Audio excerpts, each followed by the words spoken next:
Mídia esportiva rasga elogios à vitória do Flamengo no Beira-Rio. O Flamengo se impôs, dominou o Internacional na casa do Inter e a mídia esportiva está assustada com o desempenho do Flamengo. O meio de campo dominou mais uma vez com o Jorginho, Saúl e Arrascaeta e eu vou trazer o corte dessa mídia esportiva da imprensa esportiva para vocês, repercutindo essa classificação do Flamengo mais uma vez, venceu o Internacional. Antes de tudo eu te peço, se inscreve no canal para você não perder nada do Flamengo, sua FB do Fly traga notícias do Flamengo todo dia. Flamenguista de coração, se inscreve para você não perder nada. Vou deixar o crédito do vídeo aqui na descrição e bora ver a repercussão dessa vitória maiúscula do Flamengo e a classificação para as quartas da Libertadores.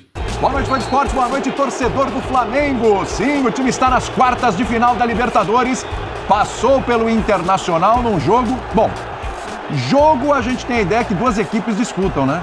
Mas olha, hoje foi praticamente só uma. Só deu o Flamengo no controle, não que foi assim um rolo compressor, mas controlou os 90 minutos, mais os acréscimos, pouquíssimos sustos, pouquíssimas oportunidades cedidas ao adversário, jogando no campo do adversário. Eu entendo que o Flamengo pode ganhar qualquer campeonato só na base da qualidade individual, né, da qualidade técnica dos seus jogadores, mas obviamente fica muito mais fácil você ganhar um campeonato se você joga do jeito que o Flamengo jogou hoje. Então acho que a gente que já sentou nessa mesa tantas vezes depois de vitórias do Flamengo falando, pô, podia ser melhor, hein? Dava pra ser melhor. Hoje eu acho que o Flamengo foi quase impecável. É verdade. Temos o Pedro Henrique Torre com a gente para ouvir o Pedro, o atacante Pedro do Flamengo. Vamos lá.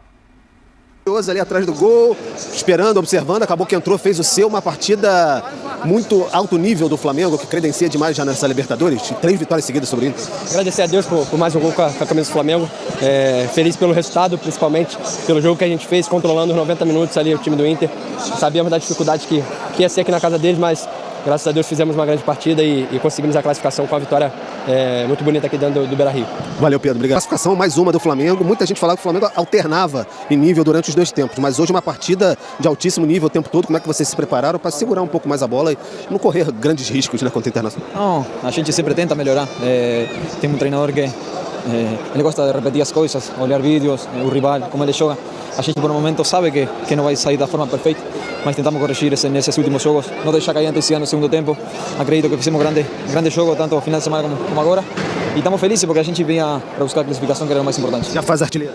Feliz por ajudar ao grupo. Como eu falo, sou um cara que gosta de fazer gol, sempre do perto da área.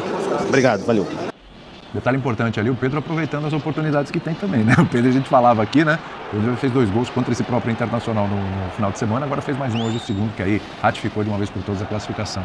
Léo Bertozzi, o Jean lembrava aqui, né, de alguns momentos recentes do Flamengo na Libertadores, com vários treinadores diferentes, teve Vitor Pereira, teve Sampaoli, teve Tite, enfim, para citar alguns, né?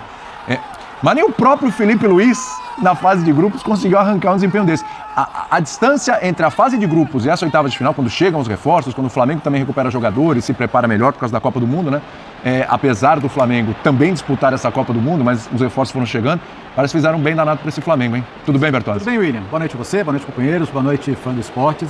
Falando em mudanças em relação ao time da fase de grupos, tenho 2 nomes para você. Manda aí. Saúl e Jorginho. Jogou muito Saúl hoje. Lembra do dia que a gente estava falando na Copa do Brasil e das reclamações da torcida com toda razão, da dupla Alan e Everton Araújo, e da dificuldade que o Flamengo tinha para construir alguma coisa com os volantes? É da água pro vinho, né? Aqui a gente está falando de uma dupla que era uma dupla que poderia ter jogado Copa do Mundo, Eurocopa, enfim, até porque jogou de fato... Jogou separadamente. Separadamente, né? Enfim, estamos falando de 2 caras que tratam muito bem a bola sai limpa, sai no chão, sai bem tratada. Então, de fato, o meio-campo do Inter foi completamente envolvido pelo do Flamengo com esses 2 caras. E o Jorginho tem uma facilidade, né? Então, várias vezes o Jorginho vinha buscar a bola aqui na primeira linha, e aí tinha várias situações em que ele vinha buscar entre os zagueiros, ou mesmo vinha buscar e o Léo Ortiz saía para avançar, e aí você tinha a possibilidade do Varela e adiantar ainda mais para dar amplitude, para gerar uma situação que o Samuel Lino tinha lá na esquerda para receber no mano a mano. E aí, às vezes, o Flamengo tinha condição de atacar com 5 na última linha, com 4 entrando na área. E quantas vezes o Arrascaeta não entra na área como ele entrou na situação do gol? E quantas vezes ele não fez isso na temporada? Então, assim, é um time que tem essa condição de poder gerar essas situações de superioridade e que ainda assim não se expõe quando perde a bola. E é difícil fazer isso, é difícil ser um time que consegue subjugar o adversário, mas ainda assim não se expõe tanto, consegue ter uma situação de perder a bola e pressionar rápido, de recuperar rápido. Até estava observando os números do primeiro tempo. O Inter tocou 2 bolas na área do Flamengo no primeiro tempo inteiro. Impressionante, né? Isso é impressionante. E só finalizou uma vez de fora da área. E aliás, o Rossi não trabalhou no jogo. Né? Não. Você vai ver a estatística, tem lá uma defesa que foi um recuo praticamente de fora da área. Impressionante. O jogo de hoje tem que ser descontado do salário do Rossi. O Rossi hoje não trabalhou. Como já destacou, assim, tem muito do mérito do Flamengo, ele é gigantesco, mas eu esperava um Inter menos passivo. Você pode perder na técnica, na tática, mas eu acho que você não pode perder na corrida, você não pode perder na luta, você não pode perder na entrega. E assim, tem hora que, cara, sabe, diminui, combate, compete.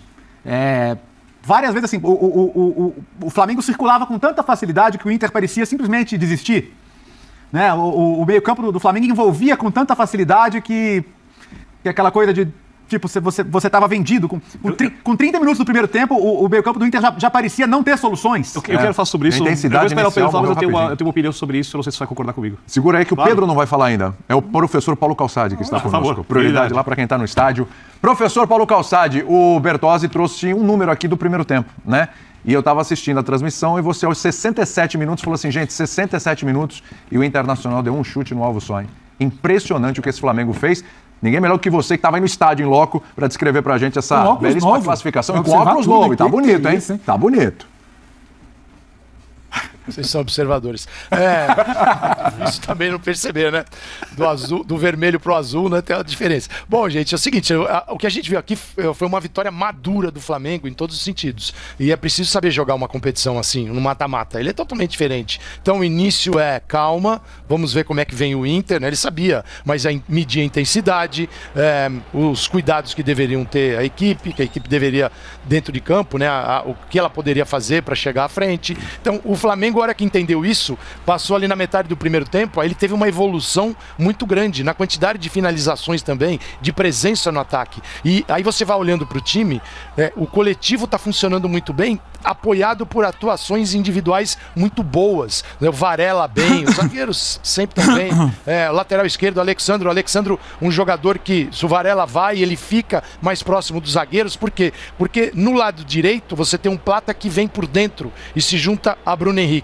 No lado esquerdo, mais posicionado, dominando o setor, o Samuel Lino. Então é o Lino, Varela subindo do lado oposto, o Plata com a Arrascaeta, Bruno Henrique por dentro, apoiados por Saul, jogo enorme dele, por Jorginho, que joga enorme toda a partida. Então assim, é um Flamengo que vai começando a apresentar pra gente qual é o estilo, como ele vai se comportar. E ele se comportou muito bem o tempo todo. Então o Flamengo foi muito bem ao longo do jogo. O Internacional não encontrou alternativas. O Inter não encontrou no Ricardo Matias, não encontrou depois com o Borré, não encontrou com o Ener Valencia. E no momento que o Roger, ele tira o Alan Rodrigues, o que acontece? Fica o Thiago Maia e o Alan Patrick. E os atacantes sem receber a bola. Então o Flamengo foi muito superior. E o Flamengo precisava passar. Por quê? Eu digo, isso aí é o ponto de vista do Flamengo. Porque o Flamengo de setembro vai ser muito melhor.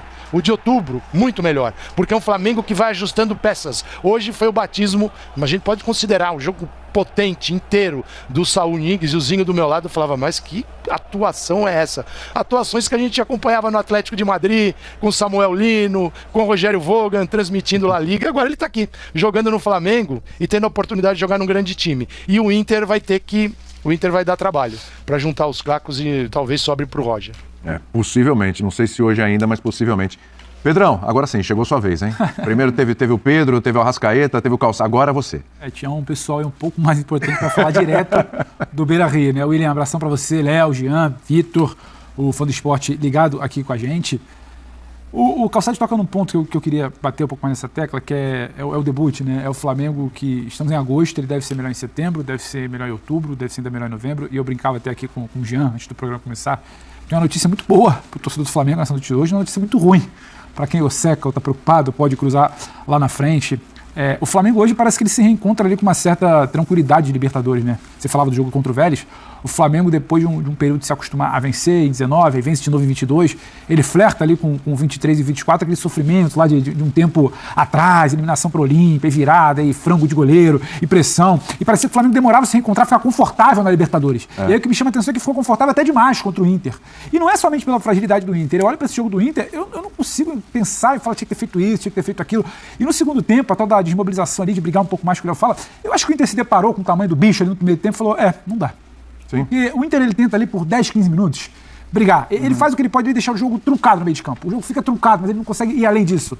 Ele não consegue botar o Alan Patrick no jogo, ele não consegue acionar o homem de frente, o Matias lá na frente ele não participa nem na ida e nem na volta. E aí o Flamengo, depois que passa isso um pouquinho, respira, ele fala assim pro Inter com a bola, quem manda aqui sou eu, como foi no Maracanã, e talvez como vai ser nas quartas, como vai ser numa possível semifinal, como pode ser numa final, porque as tais peças soltas ali que a gente fala de elenco, formação de elenco, que chega, a gente já sabe que elas funcionam bem individualmente. E hoje elas funcionam bem do ponto de vista coletivo, que é isso que o Calça fala. Em setembro talvez esteja melhor, em outubro ainda melhor. Então, assim, é uma má notícia para quem vai trobar com o Flamengo aí pela frente. E uma ótima notícia para o torcedor rubro-negro, que tem mais a que comemorar.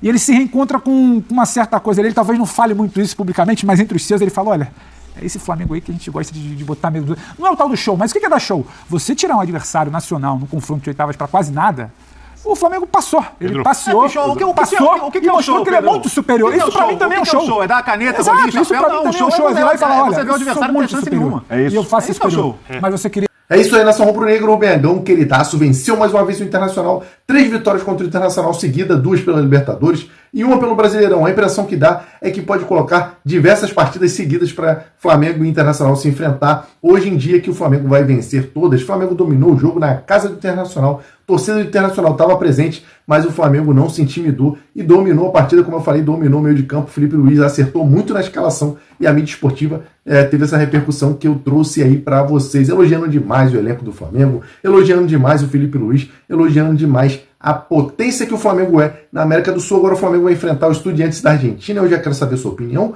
O que o Flamengo vai arrumar com os Estudiantes da Argentina? Primeiro jogo no Maracanã nas quartas e depois o segundo jogo lá na Argentina. Deixe sua opinião nos comentários, que ela é muito importante. Se você ainda não é inscrito, se inscreve para você não perder nenhuma informação do Flamengo, porque aqui tem informação do Mengão todo dia. Final de semana tem Brasileirão. Vamos seguir firmes, porque o Flamengo é gigante.